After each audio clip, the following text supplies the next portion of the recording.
Hi friends, welcome to Anas kitchen. So ఇవాళ special వచ్చేసి easy మెథడ్లో చికెన్ బిర్యానీ. ఓకే, ఎంత టేస్టీగా ఉందో ఈ చికెన్ బిర్యానీ చూడండి. చూడడానికి నోరు ఊరిపోతుందండి. తయారు చేసే విధానం చూద్దాం. మంచిగా కట్ చేసుకున్నాం. చికెన్లో మిర్చీలు, బగారాకు, 2 యాలకులు, 2 లవంగాలు, ఒక 5-6 ఏంటి మిరియాలు కూడా అందులోకి యాడ్ చేసేసుకోవాలి. దాల్చిన చెక్క యాడ్ చేసేసుకోవాలి. అందులోకి ధనియాల పౌడర్ యాడ్ చేసేసుకోవాలి. గరం మసాలా యాడ్ చేసేసుకోవాలి. పసుపు, అల్లం యాడ్ చేసేసుకోవాలి. నెక్స్ట్ బిర్యానీ మసాలా యాడ్ చేసుకోవాలి. ఉప్పు యాడ్ చేసేసుకోవాలి. కారపొడి ఎక్కువ యాడ్ చేసుకుంటేనే టేస్ట్ బాగుంటుందండి. బిర్యానీ కదా, తగినంత యాడ్ చేసేసుకోవాలి. అందులోకి పెరుగు యాడ్ చేసేసుకోండి. పెరుగు యాడ్ చేసుకున్న తర్వాత బ్రౌన్ ఆనియన్స్ యాడ్ చేసేసుకోండి. చాలా టేస్ట్గా ఉంటాయి బ్రౌన్ ఆనియన్స్. అండ్ నెక్స్ట్ ఏంటి, అందులోకి ఆయిల్ యాడ్ చేసేసుకోవాలి. చూస్తున్నారు, ఆయిల్, బ్రౌన్ ఆనియన్స్ ఈ విధంగా యాడ్ చేసేసుకొని మంచిగా మిక్స్ అయ్యేటట్టు కలుపుకొని పక్కన పెట్టేసుకోవాలి, ప్రతి ముక్కకు పట్టేటట్టు. ఆ లోపు ఏం చేయాలంటే ఇంకో స్టవ్ మీద వాటర్ బాయిల్ చేసేసుకోవాలి. అందులోకి యాలకులు, బగారాకు, మిరియాలు ప్రతిదీ కూడా అందులోకి వేసేసుకోవాలి. అందులోకి కొంచెం ఆయిల్ వేసేసుకోవాలి. అది రైస్ కోసం అండి. మిర్చీలు కట్ చేసుకున్న ఒకటి లేదా 2 మిర్చీలు కట్ చేసుకుని వేసేసుకోవాలి. ఇంకొక బౌల్లో మంచిగా వేడైన తర్వాత ఇది చికెన్ మన బిర్యానీ కోసం అందులో ఆయిల్ యాడ్ చేసేసుకోవాలి. ఇది ఇంకో స్టవ్ పైన అన్నమాట.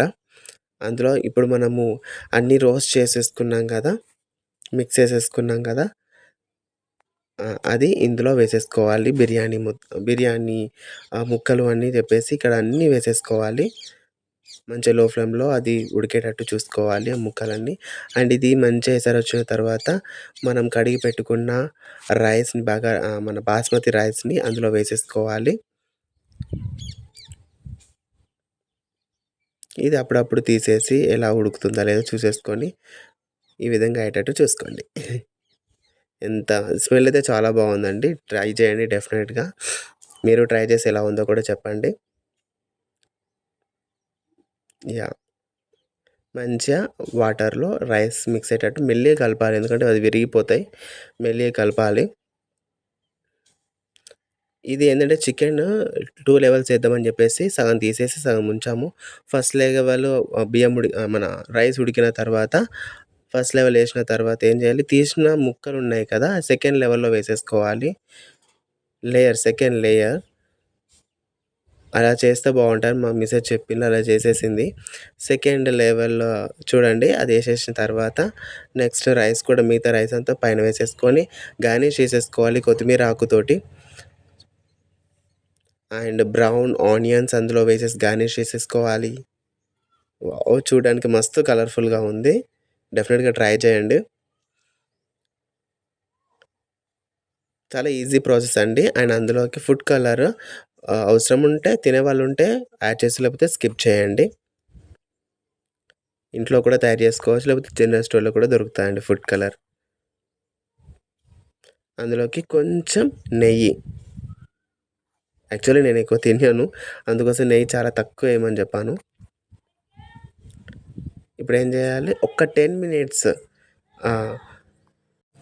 ఇలా 10 మినిట్స్ ఒక లో ఫ్లేమ్లో ఇలాంటి ఆవిరి అనేది బయటకు పోకుండా ఉంచుకుంటే గుమగుమలాడే వెరీ టేస్టీ బగారా రెడీ అయిపోతుందండి. చాలా టేస్టీగా ఉంది. ఎంత టేస్టీగా ఉందంటే చాలా చాలా టేస్టీగా ఉంది. ఫైనల్ అవుట్పుట్ అయితే చాలా బాగుంది. చూడండి, ఈ విధంగా ఉంది ఫైనల్ అవుట్పుట్ అయితే. వావ్, చూడండి ఎంత బాగుందో. ఇప్పుడు నా కూతురు చెప్తుంది ఎలా ఉందో, తినేసి చెప్తాలి ఎలా ఉందిరా, బాగుందా. వావ్.